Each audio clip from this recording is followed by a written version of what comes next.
Imagine walking down a quiet street and seeing a group of teenagers cornering a man simply because of the color of his skin. Now imagine that man standing his ground, calm, unshakable, and a young police officer suddenly steps in, defying the world to protect him. What happens next will shock you. You'll witness cruelty, injustice, and the raw power of prejudice, but also courage, compassion, and a love story no one could have expected. This isn't just about one act of bravery. It's about how one young woman's courage changed the life of a 60-year-old man and revealed a truth that would leave the world stunned. They were laughing, taunting, jeering, surrounding him like wolves circling a defenseless prey. Anna's heart raced as she ran down the street, the cold night air cutting through her like a blade. Teenagers, fueled by cruelty and ignorance, had cornered Isaac, a man who looked fragile at first glance, but whose eyes held stories of a lifetime she could barely imagine. She couldn't just walk away. Something inside her, an unexplainable pull, demanded she step in. Her badge in her hand, her pulse pounding, Anna shouted at the kids, her voice slicing through their laughter. "Back off! Now!" Her presence startled them, but she could see the smirks weren't gone. Not yet. Isaac barely flinched, standing tall despite the humiliation, his calm almost unshakable. There was a quiet dignity about him, a depth that made Anna stop in her tracks. Who was this man?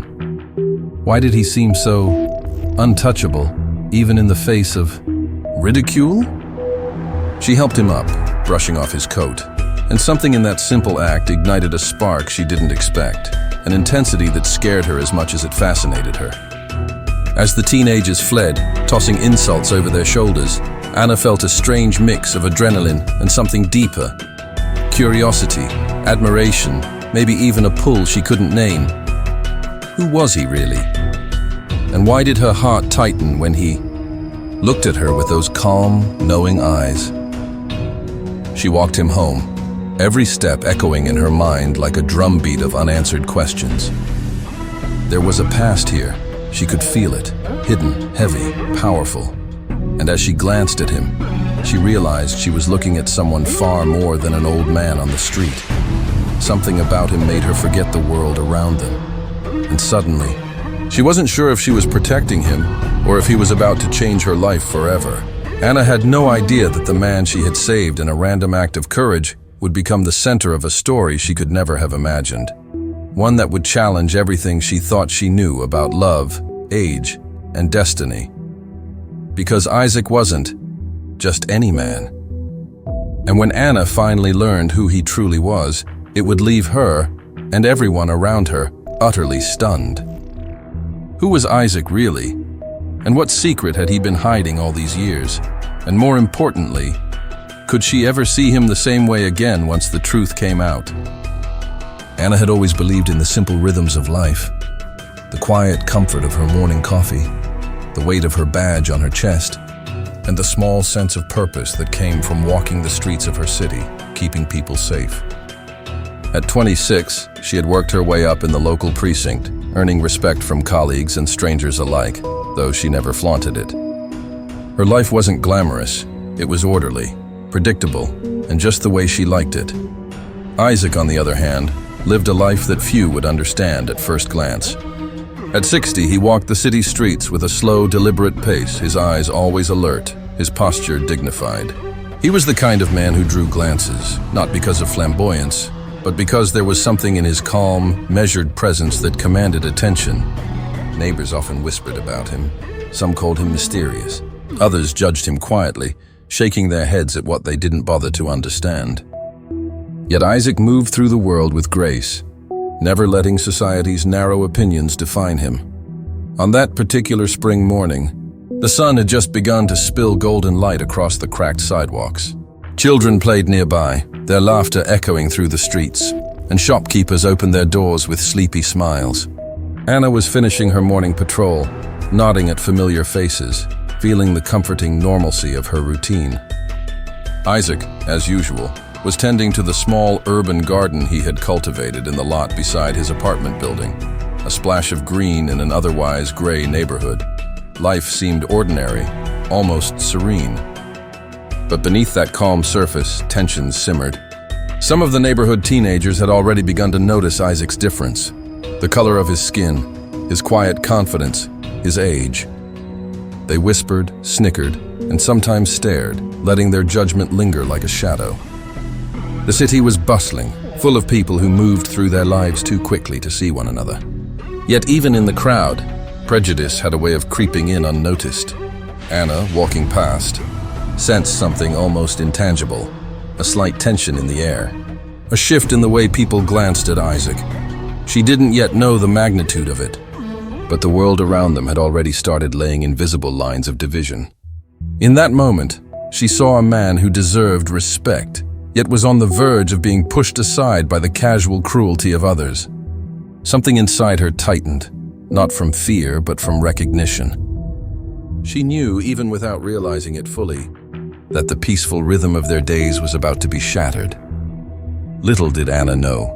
The events of that seemingly ordinary morning would be the spark that exposed the undercurrent of injustice that ran through their neighborhood. It would challenge her beliefs, test her courage, and introduce her to a world where love, loyalty, and human decency could clash violently with hate, ignorance, and fear.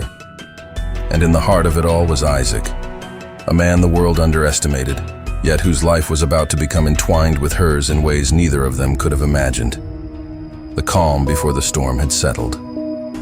The streets were quiet, but only for a moment, and soon the first act of cruelty, whispered prejudice, and blatant discrimination would rise like a wave, sweeping through their lives and forcing both Anna and Isaac to confront the reality that society's judgments could not be ignored, and that courage and compassion would be tested like never before. The first signs of trouble came quietly, almost innocuously. Isaac would leave his apartment each morning, tending to his small garden or walking to the corner cafe, and the world seemed fine at first glance. But Anna noticed it immediately. How neighbors who once greeted him now whispered behind their hands. How the teenagers on the block would slow their bikes to glare, muttering words meant to sting. It wasn't violent yet, just sharp little cuts that piled up like unseen scars. One afternoon, Anna was finishing her patrol near Isaac Street when she saw a group of teenagers corner him by the vacant lot. They laughed, jeering, throwing crumpled cans near his feet. "Hey, old man, shouldn't you be in a rocking chair somewhere?" One of them sneered. Isaac's expression remained calm, almost unreadable, but Anna felt the heat rise in her chest. The humiliation was tangible, radiating like a bad storm. She stepped closer, but before she could intervene, one of the boys kicked at a garden pot Isaac had painstakingly nurtured. It tipped over with a crash, dirt spilling across the cracked sidewalk. Isaac bent slightly, steadying the pot, but the teenagers only laughed harder, encircling him like predators. Anna's hand hovered near her badge, her mind racing. Could she risk a confrontation alone? But every instinct screamed that she couldn't walk away. Before she could step in, Isaac's voice, quiet, calm and unflinching, cut through the mockery. "Enough! Leave it be!" The boys froze for a moment, surprised by the authority in his tone, but it wasn't enough. The insults escalated, now aimed directly at Anna as she approached. "What's this? The little cop wants to play hero for the grandpa?" Her pulse thundered, anger and disbelief mixing with the need to protect. She drew closer, placing herself between Isaac and the teenagers, shouting, "Back off now, or I'll make sure you regret it." It was the first time she had ever shouted like that in public, and for a moment, the world seemed to hold its breath. But the relief was brief. As Anna tried to escort Isaac away, one of the teenagers pushed her shoulder roughly. "Move, pig!" the boy spat. Her badge didn't stop them from laughing or throwing threats. The line between civility and chaos blurred, and Anna realized something chilling. This wasn't just bullying. There was an unspoken permission in the air, a system of social complacency that allowed cruelty to go unchecked.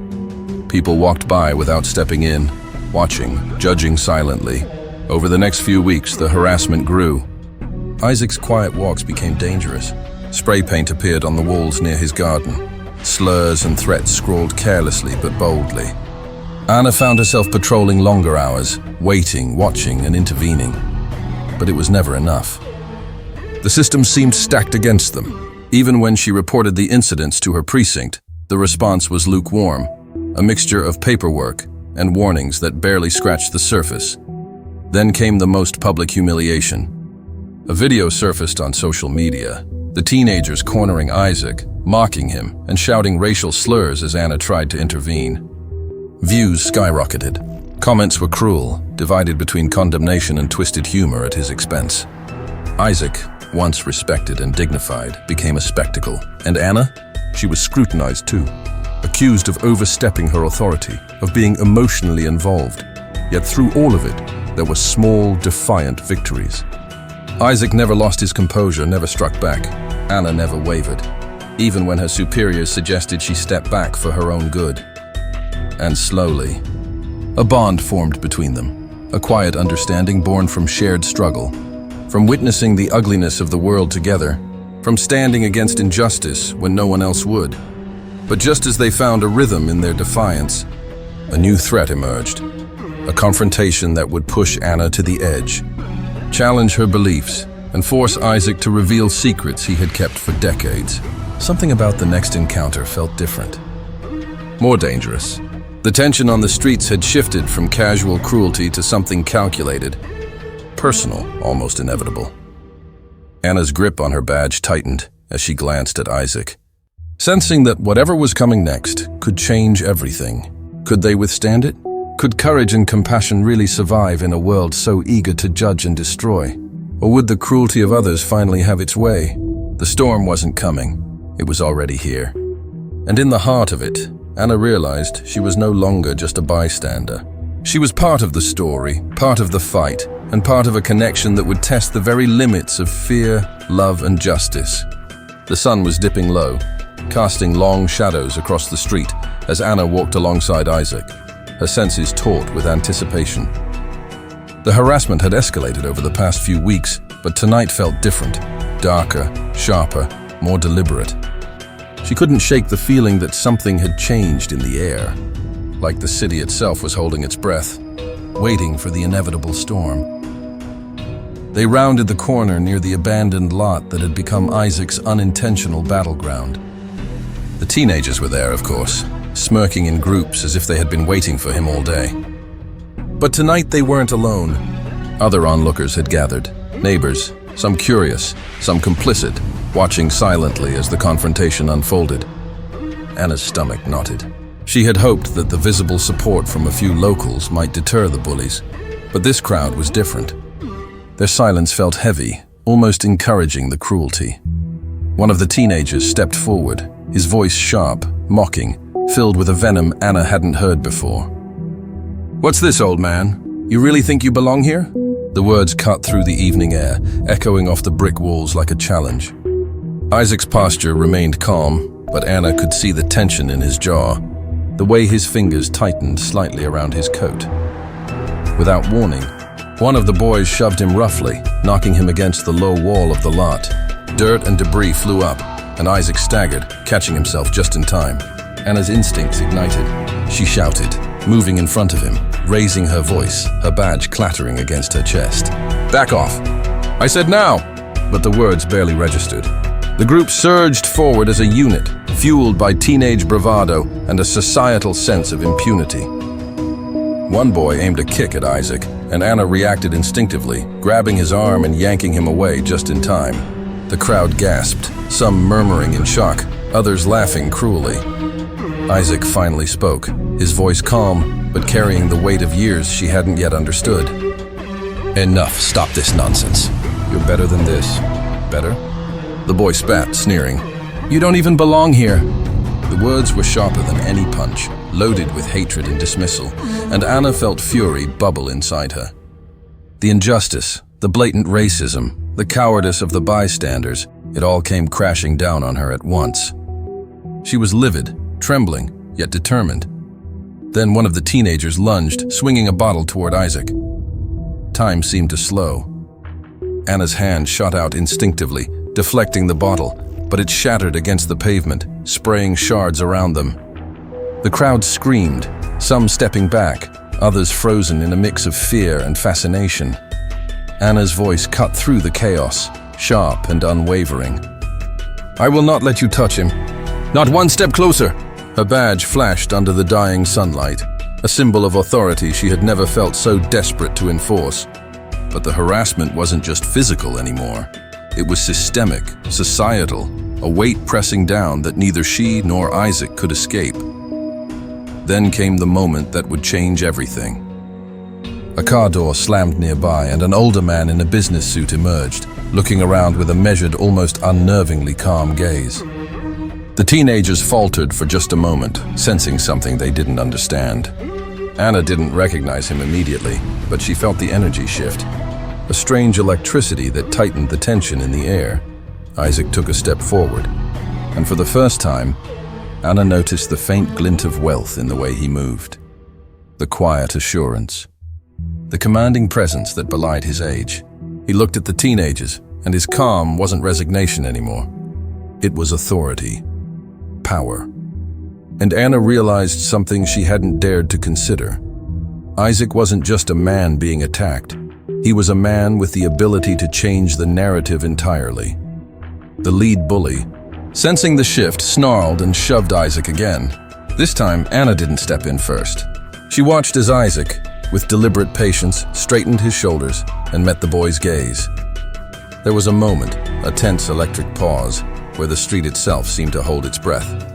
And then Isaac moved. He didn't strike, didn't scream, didn't retaliate physically. But he spoke, and the words carried the weight of a lifetime of experience, authority, and unacknowledged power. "You are making a choice tonight. You can be small, cruel, and cowardly, or you can step back and see me as a human being. Decide wisely." For a heartbeat, silence reigned. And then, like dominoes, the teenagers began to falter. Some sneered, some looked away, and a few even took a step back. The crowd shifted, sensing that the balance of power had tilted. Anna's heart pounded, watching Isaac, not the old, vulnerable man she had first met, but a force of dignity, courage, and latent influence that no one had anticipated. But the climax wasn't over. One of the boys, defiant and desperate to reclaim his fleeting dominance, raised his hand, intending to strike again. Anna reacted instantly, grabbing his wrist, but the moment froze her.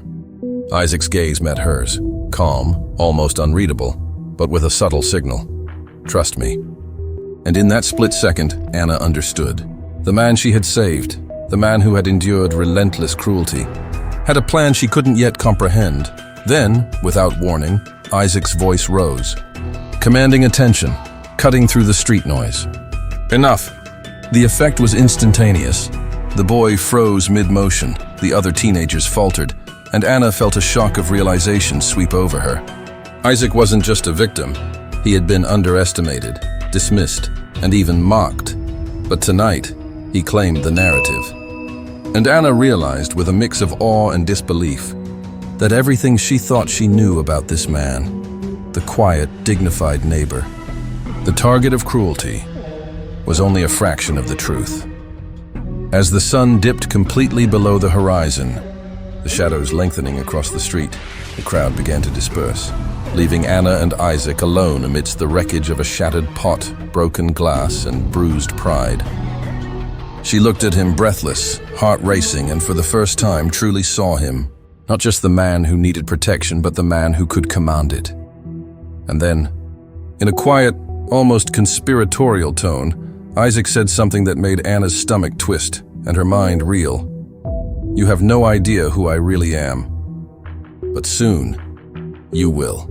The words hung in the air, heavy with promise, mystery, and danger. Anna's pulse thundered. She had faced cruelty, hatred, and injustice tonight. But what Isaac had just hinted at promised to change everything. The climax of cruelty had ended, but the climax of revelation, of truth, and of life-altering secrets was just beginning. The chaos of the street had faded, leaving a silence that felt almost sacred. Anna and Isaac stood amidst the remnants of the confrontation, the overturned garden pots, the shards of glass reflecting the faint glow of streetlights, and the echoes of jeering voices that had finally vanished. For a moment neither spoke, both catching their breath. heart still pounding from the adrenaline and the confrontation that had pushed them to the edge. Anna's gaze lingered on Isaac. Something in him had changed. Or rather, something about the way she saw him had changed. He had always carried himself with quiet dignity. But tonight, she had seen the strength, the authority, and the courage that had been quietly simmering beneath the surface for decades. She realized that in protecting him, in standing up for what was right, she had also been learning the true meaning of courage. Isaac finally spoke, his voice low but steady. "The world will judge. It always does. But it's up to us to decide how we respond." He gestured at the broken pots and debris. "They can break gardens, throw bottles, and spread hatred. But they cannot break who we are." Anna nodded, a lump in her throat. She had spent years enforcing rules, upholding the law, and yet tonight, she realized that courage wasn't just about authority. It was about compassion, standing up even when no one else would, and refusing to be silenced by hate. Over the next few days, the aftermath of the confrontation rippled through the neighborhood. The video of the incident had circulated, but it now carried a different tone. Witnesses and neighbors who had once stayed silent began to speak, inspired by Anna and Isaac's courage. Some apologized for ignoring the harassment, some took small steps to protect Isaac, and a few even approached Anna to thank her for standing up not just for him, but for the principles of decency and humanity. Isaac, meanwhile, began to reveal fragments of his life to Anna. Not the whole story, but hints that hinted at something extraordinary. There was a past filled with hard-won successes, careful investments, and decades of wisdom. Slowly, almost imperceptibly, Anna began to see the layers of a life she could never have imagined. A life of triumph against odds, of dignity preserved despite societal rejection, and of quiet generosity hidden behind humility. And then the truth came, quietly, like a revelation that had been waiting for the right moment.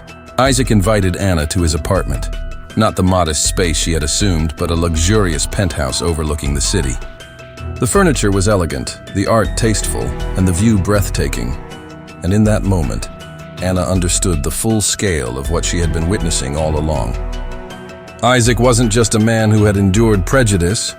He was a billionaire, a figure of influence and power who had chosen to live modestly, quietly, to test the character of the world around him.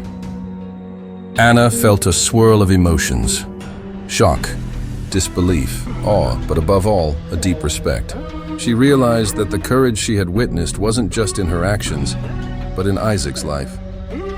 He had survived and thrived despite systemic obstacles, societal prejudice, and personal attacks that could have broken anyone else. And now, standing before him, she understood that love too could transcend the bounds of age, race, and expectation. Their relationship blossomed naturally from that point. It wasn't immediate romance, but a deep bond formed through shared struggle, trust, and mutual admiration. Anna learned to appreciate Isaac's wisdom, his humor, his quiet kindness. Isaac admired Anna's bravery, her integrity, and the fierce compassion that had driven her to act when others hesitated. Together, they created a partnership built on respect, equality, and love that had been forged in the crucible of adversity. But beyond their personal connection, their story sent ripples through the community. Isaac used his resources and influence to start initiatives that addressed the very prejudice and bullying they had confronted. Local programs for youth, mentorship opportunities, and community dialogue were launched, giving young people alternatives to hate and teaching empathy and respect. Anna worked alongside him, using her position in the police department to foster understanding between law enforcement and marginalized communities. Their combined efforts became a force for unity and healing in a city that had once been divided by fear and ignorance. The moral lessons became clear, both to them and to those who witnessed their journey. Racism and prejudice didn't just harm the immediate victims, they corroded the community, left scars on bystanders, and perpetuated cycles of ignorance. But courage, compassion, and standing up for what was right could break those cycles, inspire change, and restore dignity. Anna and Isaac had shown that love and loyalty could defy societal expectations. that courage in the face of hate could ignite hope, and that unity and understanding could rebuild fractured communities. Years later, Anna would recall the moment on that street, the first bottle thrown, the jeers, the fear, and the surge of adrenaline. She would remember the look in Isaac's eyes, calm but resolute, and the realization that their bond was more than romance. It was a partnership of values, a union of shared strength, and a living testament to the idea that true courage isn't measured by age, wealth, or appearance. It's measured by the willingness to act when injustice threatens to win. And Isaac?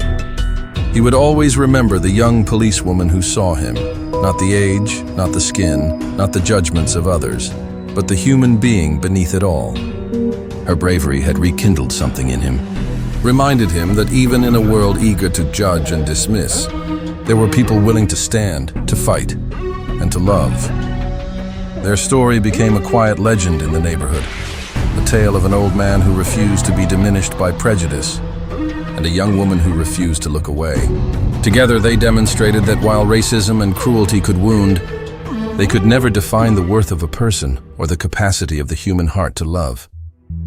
And in the end, when the city's lights glittered like stars in the night, Anna and Isaac would often sit together, reflecting on the journey they had shared. They had faced hatred, humiliation, and systemic bias, but they had emerged not only unbroken, but stronger, wiser, and more connected than ever. Their lives had been transformed, not just by wealth or status, but by courage, empathy, and the power of standing for what was right. Because the ultimate lesson remained clear. Hate might try to divide, prejudice might try to define, and cruelty might try to destroy. But unity heals. Courage triumphs, and love endures.